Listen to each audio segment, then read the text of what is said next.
13, with the star of Paramount Pictures, Alan Ladd as Dan Holliday.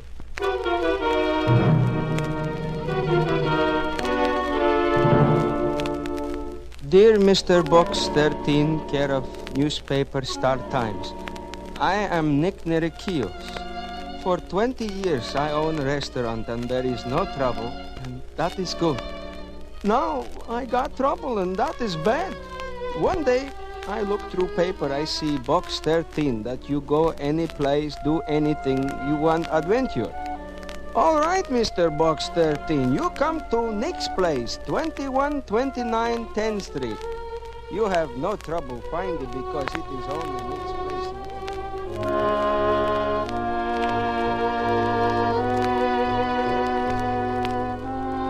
It is the only Nick's place in the neighborhood. Maybe you help Nick? Yes?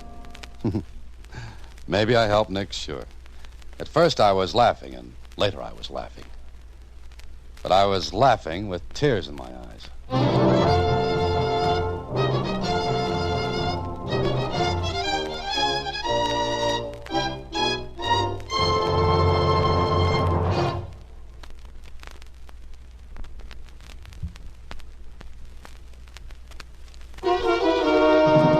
And now, back to Box 13 and Dan Holliday's newest adventure, Tempest in a Casserole.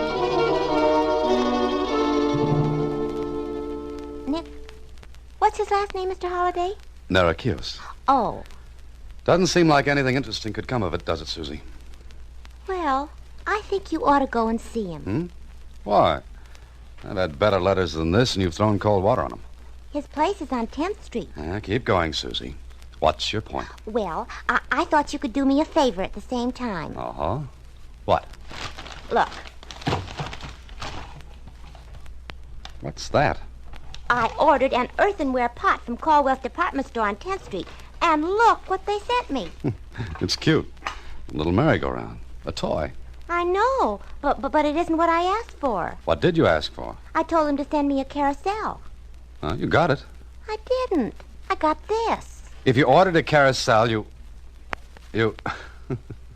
I do not think this is very funny. Susie, did you by any chance mean a casserole? Oh, I guess I did. The customer at Caldwell's is always right. You ordered a carousel, and a carousel you got. Will you take it back for me, please? No, sure. And even if Nick doesn't have anything interesting, I can do you a favor. So long, Susie.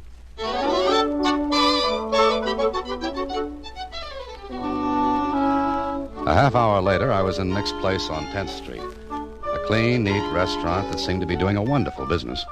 Every table was filled, and the counter was loaded and crowded with people. I asked for Nick, and a waitress guided me to his office in the rear. Yes, sir. Yes, sir. I can do you something, sir? Well, the question is, what can I do for you? What are you selling? My services, free. I'm sorry, I do not understand. Mr. 13, I am so glad. Please, you sit down, please. Oh, thanks. I have a name as well as a number, Nick. It's Dan Holliday. Oh, good, Mr. Dan. My name, Alexander Nerekios. Alexander? But I thought... Oh, sure. My name, Alexander, but when I first come this country, everybody call me Nick. One name, she's good like any other. But that is not here or any place, yes? Yes, I suppose not. Mr. Dan, you see my restaurant, you come in, yes? Yes, and you're doing a roaring business, Nick. Like Shakespeare says, it's a rob. What do you mean? Oh, Mr. Dan, you look here. I open the door. It's still crowded out there. Yes, but each one have coffee, just coffee. They sit and read newspapers, books, anything, and they drink 1 cup of coffee. Nothing else? Nothing. Oh, I see. And how long do they stay? All day long. I am losing money, fist over hands. Any enemies who might want that? Enemies? No, I have no enemies, Mr. Dan. I like everybody like me. You ask all around. Everybody say, Nick Nerekios, good man. Has anyone else ever wanted this spot? Oh, sure. Lots of times people come, they want to sublease from me. I say no. Has that happened recently? Sure, only 2 days ago. I think that's it, Nick. This is a good spot in between Caldwell's department store and a bank. You probably did a lot of business before the coffee drinkers moved in on you. Yes, but now, my regular customer, they come past at noontime, they look in, they see all the business, they in a hurry, so they go someplace else. Oh, Mr. Dan, you help Nick, yes? Sure. I'll tell you what, Nick. You put a sign on each table and on the counter. One that reads, minimum charge, 50 cents. Oh, that is wonderful. That's magnificent, Mr. Dan. Yes, sure, I do that. Yeah. Okay. Now I'll be running along. Look, anytime you want, you come to Nick's place, you bring friends, all your friends. Nick cook personally for you. Anything you want. You do that, yes? It's a deal. Now you tell me something else. What's that, Nick?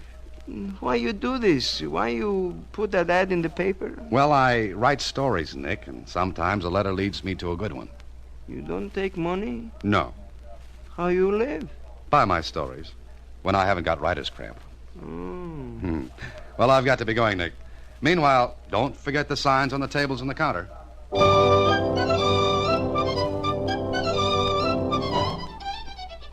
So, marking that little visit off to profit and loss, I went home. Then the next day at the office. You forgot, didn't you? Huh? Forgot what, Susie? You didn't take my carousel back for a casserole. Oh, I'm sorry, Susie. I put it in the back of my car and forgot all about it. I'll do it for you, though. When, Mr. Holliday? Maybe today. All right. Hello? Please, you let me talk to Mr. Holliday. I want Well, to talk who's to called? Mr. Dan. Please, I know, hurry. but you I'm have very done- important. You Wait let a me talk- minute. I don't know who this is, Mr. Holliday. Yeah, I'll take it. Hello? Mr. Dan Holliday, I want to talk to Mr. Dan Holliday, the writer. Well, this is Dan. Oh, Nick? Yes, Nick. Oh, Mr. Dan, I am in trouble once more again. What's the matter? My idea, didn't it work? Oh, sure, fine. Work fine. Then what's the matter? My credit, it is ruined. Your credit. Go slowly, Nick, and tell me all about it. For years I buy on credit, same as big business. All the time I pay my bills sharp on the dash. Now, all of a sudden, no credit. Sounds like someone fixed that for you. What do I do now? No wholesaler send Nick food he need for business. I cannot open my restaurant. I am ruined. Now, calm down a minute and listen to me. I listen. Did you make money last month? Always I make money. Well, have you got a bank account? 4 of them. All right, then. Have one of your banks call the wholesalers with whom you do business. Just reestablish your credit. That's all. That is all I do, Mr. Dan? That's all. What a wonderful man. Mr. Dan? Yes? You are not writer. No? No, you are genius. Goodbye. Susie, I am now a genius. Good, but is there a story in it? Oh, you slave driver. What a wonderful guy. Who, Nick? Why didn't you go down there then? But you heard me handle it over the phone. My casserole, Mr. Holliday. Oh. All right. Later. And I'm glad we had that thing put in. It keeps me awake. I'll get it, Susie. Oh, okay. Hello. Mr. Dan? Yeah, Nick? You again? Mr. Dan, the whole world is terrible.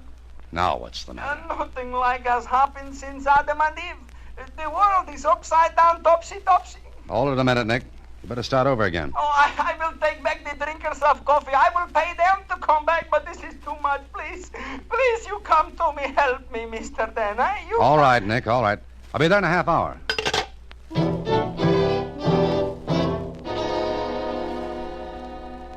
I hurried down to Nick's place, and before I could drive up in front, I knew something was wrong. The street was crowded with trucks and the drivers. The place was a bedlam. Horns tooting, drivers yelling at each other to get out of the way, and right in the center of it all, Nick.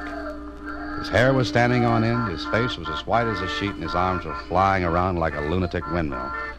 I parked in an alley a half a block away and walked toward Nick. No, these are not mine. I did not order 10 radios and jig boxes. Now, look, you're Nick Mira. Are you Nick? I am Nick. I wish I was not Nick. Hey, Nick, what's this all about? Oh, Mr. Dan, my friend. Look what has happened to Nick. Hey, mister, you know this guy, this Nick? Yes, I do. What is all this, driver? Yeah, just look at this bill here. It says deliver 10 radios and 3 jukeboxes to Nick's place. Now the guy says he don't order them. No, I don't, Mr. Dan. Hey, pull that half of yours out of the way. I gotta get in there. Keep your ears in, wise guy. I'm hit first. Oh, Mr. Dan, my restaurant is filled with things I do not order. Look, all up the street, down the street, trucks. Yeah, I see him, Nick. 2 pianos, 5 refrigerators, 19 beds. My customers are all gone. They are scared of the elephant. Elephant? Oh, what do you mean? Somebody send Nick an elephant. Oh, Mr. Dan, please, about an elephant is nothing funny. Okay, Nick. You go back into your restaurant. I'll take care of this for you. Oh, you do this, Mr. Dan. Nick is grateful. Yeah, sure. What would I do with an elephant? Well, I did what I could. I convinced the truck drivers with the help of 5 cops that a mistake had been made. It took over an hour, but at last the tangle was unsnarled. Radios, refrigerators, jukeboxes, razor blades, pianos, beds, whatnots, and the elephant. Well, they were all sent back where they'd come from. Then I went in to see Nick. Oh, Mr. Dan, Nick does not know what to say. Nick is spokeless. Sit down, Nick. Oh, sure. You want some coffee? Not right now, thanks. Oh. Look, Nick, you said someone had asked you to sublet your restaurant. What reason was given? They say Nick does not know how to run a restaurant. They say they make a gold mine. Yet you've been making a comfortable living. Oh, in America, I am very happy. I come here a long time ago now. Mm-hmm. All right, Nick, here's what you do. You sit tight. Sit tight. Stay right where you are. Don't sublet to anyone. Understand? Oh, I never give up my place. Never. That's the ticket. Whoever's doing this to you will have to give up sometime. Mm-hmm. And if anything else happens, you let me know, Oh, huh? sure. I call my good friend, Mr. Dan. Swell. Why you think they do this to me, Mr. Dan? I don't know, Nick. But it'll be interesting to find out. I went back home, and the more I thought about Nick and the trouble he was having, the more curious I got. Why should anyone want a restaurant badly enough to go to all that trouble? Why? I was still wondering when... Hello? Mr. Dan? Is this Mr. Dan? Yes, who is this? I am Mrs. Nick Nerakios. Mrs. Narakios. Yes. Mr. Dan, Mrs. Narakios, what's the matter? It's about Nick, my poor Nick. What about him? He wants you to come to him. Where? Home. You come, please. Please come, please. Right away. What's the address? 789 Borden Street. Please, you hurry, please. Something terrible has happened to my Nick.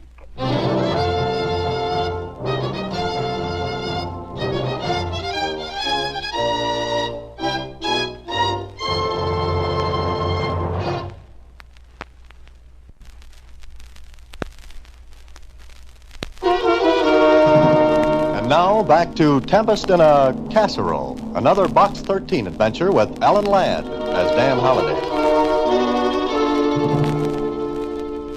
I hurried to Nick's home. Whatever had happened to him was enough to make his wife almost hysterical. She met me at the door, her face stained with tears. She led me through the clean little flat and... Nick, here is Mr. Dan. Oh, my friend. Nick, what happened? Who did this to you? Look what they do to my Nick. His poor eyes, his nose, my Nick. Gina, you go out of room for a minute. Yes, I want to talk to Mr. Dan. Make some coffee, eh? All right, Nick, all right. I make you some coffee. Nick, how did this happen? Tonight I leave my restaurant. Always I take the shortcut through the alley back of my place. I walk for a little bit and somebody hit me. Did you see who it was? No, Did you go to the police? No. I come home. I tell my wife to call you, Mr. Dan. But you should have gone to the police. Oh, but I am scared, Mr. Dan. I read in paper that men who do this will also maybe hurt my wife. I do not want that, Mr. Dan. I do not want that.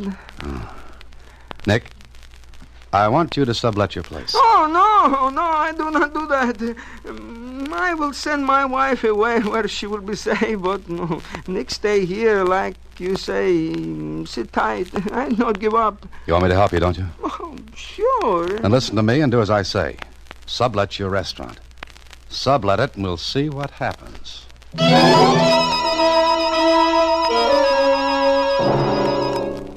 After I left Nick, I went to see Lieutenant Kling. He listened to what I had to tell him, and... But, Dan, he should have come to the police. He was scared, Kling. Besides, what could he prove? The men who beat him up were hired by the person or persons who want Nick's place. Why? There's a bank next door, Kling. I know that, but you're not thinking those guys will drill through the walls in that restaurant to get to the bank. It's been done before. Yeah, I know. So you told Nick to go ahead and sublet. That's right. Look, Kling, here's the way I figured. They want Nick's place badly enough to commit mayhem. They counted on his being scared enough to keep him away from the police. But what they didn't know was that Nick had written to me asking me to help. So? What's your idea? Let them have the place. Let them do what they want. But watch that bank. Well, Nick sublet his place to the men who had been after it. And Kling and the police watched the bank. Special alarms were set in the walls. Night and day, the restaurant was watched. And what happened? Well, exactly what happened to Simple Simon's fish hook in the pail of water. Nothing. Absolutely nothing. One day, after a couple of weeks of this game of watch and wait, I was in my office. Mr. Holliday. What, Susie? Did you ever look in the back seat of your car? Back seat of my car? Why? Who's there? Not who. What? Well, what's this, 20 questions? My carousel is still in the back seat of your car. It's been there for weeks now. Oh, I'm sorry, Susie. I'm sorry. I hope I haven't held up your cooking. If you'll give it to me, Mr. Holliday, I'll take it back and exchange it. I wouldn't want to put you to all that trouble. No, Susie, don't be cross. I'll take it back today. I'm going to Nick's place anyway. Promise? Honest Injun and stuff. Fine. Now I can make baked noodles sometime. Good enough. I'll go right now. Oh, hello, Lieutenant. Hello, if it isn't Lieutenant Kling. Come on in. This isn't a social call. Look, Holliday, the department's pulling the men off the bank and the restaurant today. But why? Why? Because they're needed someplace else. For 2 weeks we played Find the Gimmick because you had an idea. Now we're very tired. But that's what those men might be waiting for. Yeah, look, if they're going to make the pitch, they'd have made it. But they didn't. There's no sign they won't. Okay. So we know who they are in case they do. They wouldn't get 10 feet before we'd have them. Dan, we can't play anymore. Sorry. Okay. But I'm sure they're playing some kind of a fast game. Then you get in it. So long.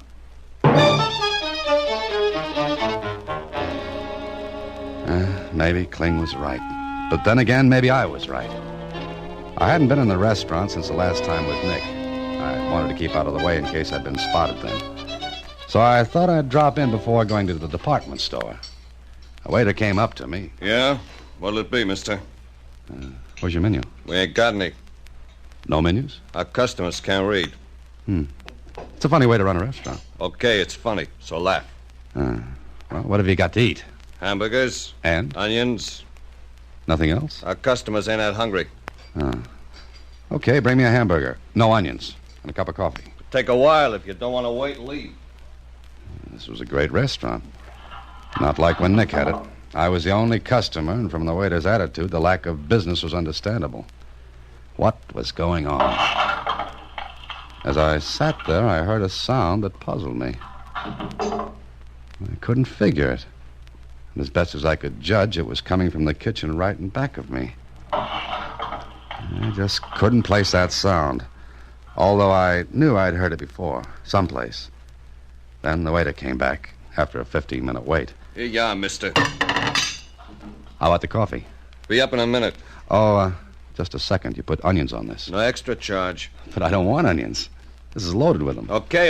Don't eat it then. So I sat there and looked at the hamburger. It was fried hard, and the bread was well on its way to being toast by reason of age. And the waiter? Well, if he had ever waited tables before, I'd eat the hamburger, which I didn't. I never did get the coffee, but waiting for it gave me the chance to look around and think. That sound puzzled me, but I couldn't figure it any more than I could get the reason for the whole setup. But one thing was obvious. The management didn't care if any customers came in or not. So I left.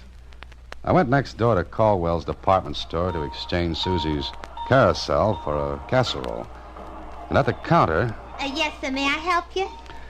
Yes, please. I want this exchange. Do you have your slip, sir? It's with the carousel. You see, I'd like to get one of these casseroles in exchange. For yourself, sir? Does that make any difference? Well, I thought you might have a color preference. We have them in earth brown, red, and green. Green. Green? Oh, yes, sir. I'm sorry. We're out of the green one. Well, it really doesn't make any difference. Well, how about the red? That'll be fine. Do you like to cook? Not particularly. Oh, many men do. Well, this is not for me. It's, I see. Let's see now. These are $1.95, and the exchange on the carousel is, let's see now. You owe me $1.87. Here you are. Out of 5, thank you, and I'll have your change in just a moment. Hey, that sound. I beg your pardon? That sound. Now I know. No what, sir? The compressed air tube for sending slips and the money to the cashier. Oh, lady, I love you. Really, sir? This is neither the time nor the place. Where's the manager? Yeah, you have a complaint? No, a hunch, and I'm going to play it. Where's the manager? Well, the second floor. Office is in the rear of the building. Thank you. Your change, sir, and your casserole. Don't worry, I'll be back. It was a hunch, all right. But I thought it was a good one. I called Kling, told him to get to the Caldwells right away, and to bring a certain something with him. And later in the manager's office. But I don't understand, Mr. Holliday. That makes 2 of us, Mr. Bardo. Holiday, what gives? Mr. Bardo, has your store shown a loss for, say, the last 2 weeks? Loss? Are you a stockholder? No, but has it? Well, then I hardly think... Dan, get to the point. What are you doing? You call me here and tell me to bring a tear gas bomb. I think you've slipped your hinges. Listen, let's all go down to the kitchenware department. Kitchenware? All right, any place in the store. I want to prove something. Well, this is highly irregular, but since you've brought in the police, I must assume you're serious. I assure you I am. Come on. Conning? Miss Conning? Yes, Mr. Bardo? Oh, it's you again. Hello. Miss Conning, this gentleman... Mr. Bardo, I assure you I was courteous. But he told me he loved me. What? What's going on? It was a figure of speech. Look, Mr. Bardo, please ask Miss Corning to do what I asked. Really, this is ridiculous. However, Miss Corning... Yes, Mr. Bardo? Make out a sales slip for... this frying pan. Here. Yes, sir. Now, here's a $10 bill. Send it along through the compressed air tube. Shall I wrap the pan? No, I don't think I'll want it. Just the slip, the money, and the change tube. Go ahead, Miss Corning. Yes, sir. And what about the tear gas bomb, Dan? Tear gas? Miss Corning. What about it, Dan? Now, we'll see. All right, Miss Corning, send the slip and the $10 bill through the change tube. No, wait. What now? Mr. Bardo, call the cashier and tell her to expect this carrier. If it weren't that the police... give me the house phone, Miss Corning. Thank you. Extension 490. Hello, Miss Roebling. This is Mr. Bardo. In just a moment, a carrier containing a sales slip for a frying pan and a $10 bill will come to you and... Mr. Holliday, why am I telling her this? Just tell her to do the usual with it. Oh, very well. Miss Roebling, handle the carrier as usual. Yes, thank you. All right, now what? Send the carrier, Miss Corning. Dan, will you tell me why I'm here? I'm on a perfectly good homicide case, and you drag me here to go through an idiotic... I think you'll see. How long will this take, Mr. Bardo? Oh, a few seconds. The store isn't crowded.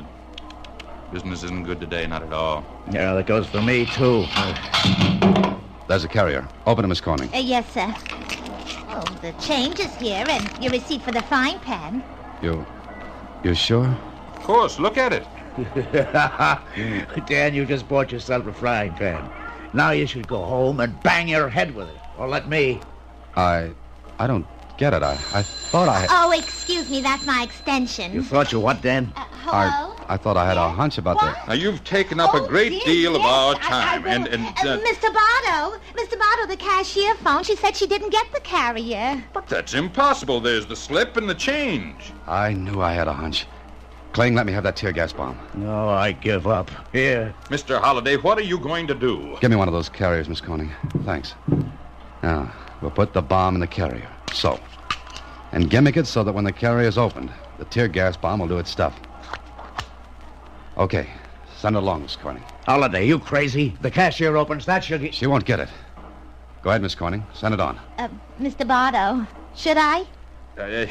Yes, send it. I'll warn the cashier by phone not to open it. Mark it with your checking pencil. Good. Come on, Kling, I'll buy you a hamburger. Next door. You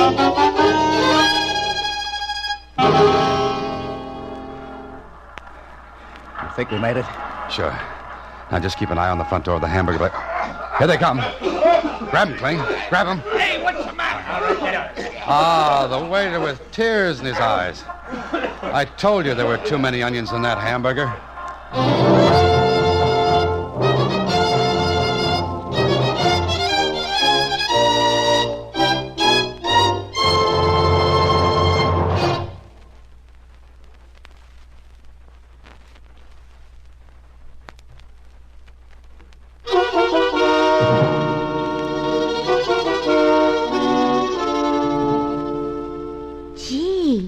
And those crooks were taking money like that? That's right, Susie.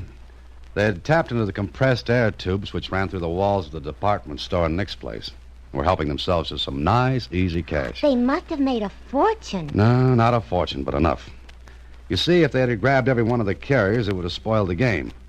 The store would become suspicious. Oh. But they work each city for a month, and they move on to another spot.